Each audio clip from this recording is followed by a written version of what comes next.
வங்கக்கடலில் பிப்ரவரி இறுதியில் குறைந்த காற்றழுத்த தாழ்வு பகுதி பொறுத்த வரைக்கும் உருவாகிறதுக்கான வாய்ப்பு இருக்கு. குறிப்பாக பிப்ரவரி 18ஆம் தேதிக்கு பிறகு ஒரு குறைந்த காற்றழுத்த தாழ்வு பகுதியானது வங்கக்கடல் பகுதிகளில் உருவாகிறதுக்கான வாய்ப்பு உள்ளது. இது எந்த அளவுக்கு தீவிரமாக போகுது, தமிழகத்தை நோக்கி நகருமா, மழை வாய்ப்புகள் இருக்குமா என்பது குறித்து மிக தெளிவாக நம்ம பார்க்கலாம். நீங்க நண்பர்களே மறக்காம ஒரு லைக் பண்ணுங்க, சப்ஸ்கிரைப் பண்ணி தொடர்ந்து சப்போர்ட் பண்ணுங்க. துல்லியமான வானிலை அறிக்கை பெற்றுக்கொள்ளுங்க. ஏன்னா பலரும் அடுத்த மழை எப்போ பதிவாக வாய்ப்பு இருக்குன்னு கேட்டுக்கிட்டே இருந்தீங்க. தொடர்ந்து இப்போ இனி வரும் நாட்கள்ல எந்த தேதிகள்ல மழைக்கான வாய்ப்பு இருக்கும் அப்படிங்கிறதையும் இந்த வானிலை அறிக்கையில கண்டிப்பா நம்ம பார்க்கலாம். மறுபடியும் இப்ப நமக்கு ஒரு மழை வரணும் அப்படின்னா, இந்த மாதத்தினுடைய கடைசி வாரத்துல மழை வாய்ப்புகள் அதிகரிக்கலாம் என்ற ஒரு எதிர்பார்ப்பு இருக்கு. ஏன்னா இந்த மழை வந்துருச்சு அப்படின்னா, கண்டிப்பா நமக்கு வெயிலும் தாக்கம் பொறுத்தவரைக்கும் குறிப்பா மார்ச் முதல் வாரத்திலிருந்தே உங்களுக்கு ரொம்ப அதிகரிக்க ஆரம்பிச்சிரும். எப்பொழுதுமே இந்த பனிப்பொழிவு முடிவுக்கு வரும்பொழுது, ஒரு மழை பொழிவு பார்த்த பிறகு தான் நம்ம இந்த கோடைக்கால வெயிலுக்குள்ளேயே நம்ம வந்து போகிறோம். அதனால இந்த வருஷமும் தொடர்ந்து இந்த வெயிலின் தாக்கம் சற்று தீவிரமாகறதுக்கு முன்னாடி, ஒரு மழை பொழிவு தமிழக கடலோர மாவட்டங்களாகட்டும், டெல்டா மாவட்டங்கள், உள் மாவட்டங்கள்ல கணிசமான இந்த மழை பொழிவுகள் ஆங்காங்கே நமக்கு வந்து தீவிரமாக போகுது. எப்பொழுது மழை பெய்ய வாய்ப்புகள் இருக்கும் அப்படின்னா, மாத இறுதியில கணிசமாக தமிழக கடலோர பகுதிகள்ல மழை பெய்யலாம் அப்படிங்கிற எதிர்பார்ப்பும் இருக்கு. அப்போ இது வந்து ஒரு குறைந்த காற்றழுத்த தாழ்வு பகுதி அப்படிங்கிறதுனால, நமக்கு மிக கனமழை, அதி கனமழை வருமா அப்படின்னு சில பேர்லாம் கேட்டிருந்தீங்க. தற்போதைய நிலவரப்படி இந்த தாழ்வு பகுதியின் காரணமாக நமக்கு மிதமான மழை, ஓரிரு இடங்களில் கனமழையாகவே இருக்கும். ஏன்னா, இந்த தாழ்வு பகுதி மேலும் வலுப்பெற்று தாழ்வு மண்டலமாகவோ, அல்லது புயல் சின்னமாகவோ உருவாகுறதுக்கான வாய்ப்பு கிடையாது. இது வந்து எப்படி ஒரு தாழ்வு பகுதியா உருவாகுதோ, அதே நிலைமையில தான் தமிழகத்தை நோக்கி நகர்ந்து வருவதற்கான வாய்ப்பு இருக்கும்.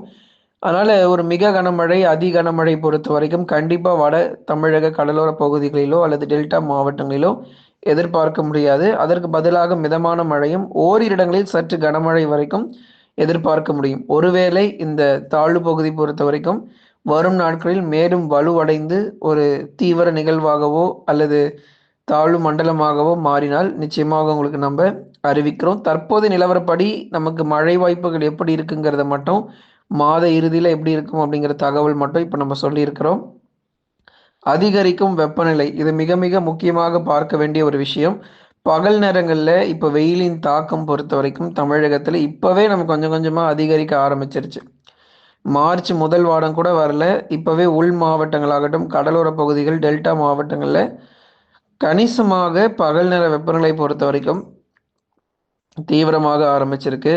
நாளுக்கு நாள் பகல் நேர வெப்பநிலை உயர்ந்து வருகிறது. 30 டிகிரி செல்சியஸ் இந்த இடத்துல இப்போ 33 டிகிரி செல்சியஸ் பதிவாக ஆரம்பிச்சிருக்கு. நிறைய இடங்கள்ல 32 டிகிரி செல்சியஸாக பகல் நேர வெப்பநிலை வந்து காணப்படுகிறது. அது தென் மாவட்டங்களிலும் சில இடங்கள்ல வெயிலின் தாக்கம் சற்று அதிகமாக இருக்க தான் செய்கிறது. இதை விட இன்னும் நமக்கு வந்து அதிகமான வெப்பநிலை பொறுத்த வரைக்கும் மார்ச், ஏப்ரல், மே மற்றும் ஜூன் மாதங்கள் 4 மாதங்களிலும் கடுமையான வெயிலுடைய தாக்கம் இருக்க போகுது. ஏற்கனவே சொன்ன மாதிரி இந்த வெயிலுடைய தாக்கம் நமக்கு அதிகரிக்கிறதுக்கு முன்பதாக பரவலாக மழை பெய்த பிறகுதான் வெயிலின் தாக்கம் பொறுத்த வரைக்கும் தீவிரமாக தொடங்கும்.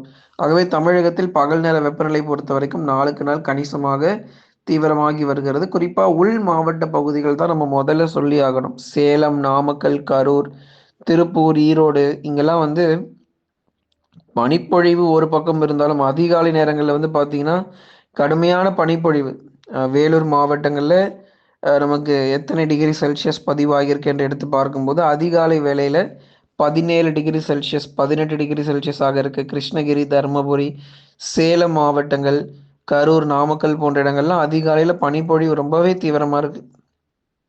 அதே சமயத்தில் பகல் நேர வெயிலும் கொஞ்சம் தீவிரமாக கூடும். ஏன்னா 31 டிகிரி செல்சியஸ் இருந்த இடத்துல இப்போ 33 வரைக்கும் அதிகபட்சமாக பதிவாயிட்டு இருக்கு உள் மாவட்டங்களில்.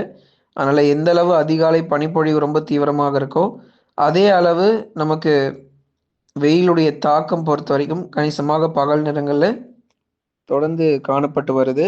அடுத்ததாக டெல்டா மாவட்டங்கள் தஞ்சை, நாகை, திருவாரூர், அரியலூர், பெரம்பலூர், திருச்சி மற்றும் புதுக்கோட்டை உள்ளிட்ட டெல்டா மாவட்டங்களிலும் அதே மாதிரி வட தமிழக கடலோர மாவட்டங்கள் சென்னை, திருவள்ளூர், காஞ்சிபுரம், செங்கல்பட்டு, விழுப்புரம், கடலூர், புதுச்சேரி மற்றும் காரைக்கால் கள்ளக்குறிச்சியிலும் இந்த பிப்ரவரி மாத இறுதியில் கணிசமாக நமக்கு மழை வாய்ப்புகள். அதாவது மாவட்டம் முழுவதும் மிக கனமழையோ அல்லது கனமழையோ இல்லாம, கடலோர பகுதிகள் மற்றும் கடல் ஒட்டிய பகுதிகள்ல கணிசமாக அந்த மழை வாய்ப்புகள் அதிகரிக்க ஆரம்பிச்சிரும். அதனால தொடர்ந்து இந்த மாத இறுதியில நமக்கு மழை பொழிவுகள் ஒரு பக்கம் காத்திருக்கு. அதே சமயங்கள்ல இந்த மழை தொடங்குவதற்கு முன்பதாக இப்ப அடுத்து வரக்கூடிய நாட்கள்ல அதிகாலை நேர பனிப்பொழிவும், அதேமாரி பகல் நேரங்கள்ல கணிசமான வெப்பநிலையும் தொடர்ந்து காணப்படும். தொடரும் பனிப்பொழிவு வட தமிழக உள் மாவட்டங்களில் அதிகாலை நேரங்கள்ல தொடர்ந்து பனிப்பொழிவானது காணப்படும். இப்பதான் நம்ம எல்லா மாவட்டங்களையும் சொன்னோம். நெறைய இடத்துல 16°C அதேமாரி மேற்கு தொடர்ச்சி மலை ஒட்டிய பகுதிகள்லாம் நீங்க பனிப்பொழிவு தொடர்ந்து நீடிக்கும். இப்ப கொடைக்கானல் மற்றும் அதன் சுற்றுவட்டார பகுதிலாம் ஒவ்வொரு நாளும் 6°C மட்டுமே வெப்பநிலையானது பதிவாகிட்டு இருக்கு. அப்ப பார்த்துக்கொள்ளுங்க. எந்த அளவுக்கு வெப்பநிலை தொடர்ந்து குறைந்து காணப்படுது அப்படின்னு. நீலகிரி, உதகமண்டலம், அவலாஞ்சி மற்றும் அதன் சுற்றுவட்டார பகுதிகள், வால்பாறை, சோலையாறு, சின்ன கல்லாறுன்னு இருக்கக்கூடிய எல்லா மேற்கு தொடர்ச்சி மலை ஒட்டிய மாவட்டத்திலும் நம்ம வந்து தொடர்ந்து அறிவிப்புகள் கொடுத்துக்கிட்டே தான் இருக்கிறோம். ஒவ்வொரு நாள் வானிலை அறிக்கையும் நம்ம சொல்லாம கிடையாது. அதனால இந்த கொடைக்கானல் பகுதிகள், மேற்கு தொடர்ச்சி மலை ஒட்டிய பகுதிகள் இங்கெல்லாம் நமக்கு அதிகாலை நேர பனிப்பொழிவு தொடர்ந்து அடுத்து வரக்கூடிய 7 முதல் 10 நாட்களுக்கு நீடிப்பதற்கான வாய்ப்புகள் இருக்கும். கணிசமான மழை வாய்ப்புகள் தீவிரமாகும்போது உங்களுக்கு அறிவிப்புகள் வரும். அதுவரைக்கும் சற்று பொறுமையாக இருங்க. அதனால மேற்கு தொடர்ச்சி மலையொட்டிய மாவட்டங்கள், வட தமிழக உள் மாவட்டங்களில் தொடர்ந்து அதிகாலை நேர பனிப்பொழிவு காணப்படும். இன்னும் ஒரு 7லேருந்து 10 நாள் வரைக்கும் தான்.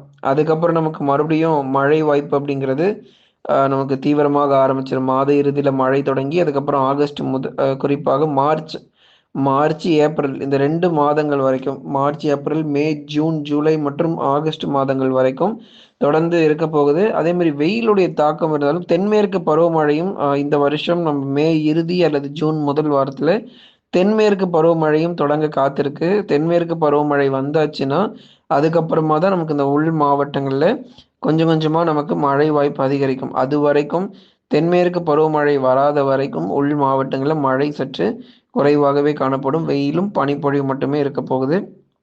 தென்மேற்கு பருவமழை காலகட்டங்கள் மே இறுதி, ஜூன், ஜூலை மற்றும் ஆகஸ்ட் மாதங்கள்ல தொடர்ந்து உள் மாவட்டங்கள்ல கணிசமாக நல்ல ஒரு மழை தீவிரம் பெரும்பாலான பகுதிகளில் மாலை இரவு வெப்பசலன இடி மழையில நிறைய இந்த வருஷம் காத்திருக்கு. நிச்சயமாக அதையும் நம்ம பார்க்க போகிறோம். இந்த மாத இறுதியில தொடர்ந்து இந்த மழை நம்ம எதிர்கொள்றதுக்கு தயாராக இருங்க.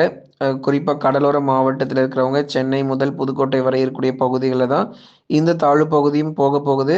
தென் மாவட்டங்களுக்கு அதிக அளவு மழை கிடையாது. ராமநாதபுரம், தூத்துக்குடி, திருநெல்வேலி, விருதுநகர், சிவகங்கை, மதுரை போன்ற மாவட்டங்களில் மழை கிடையாது.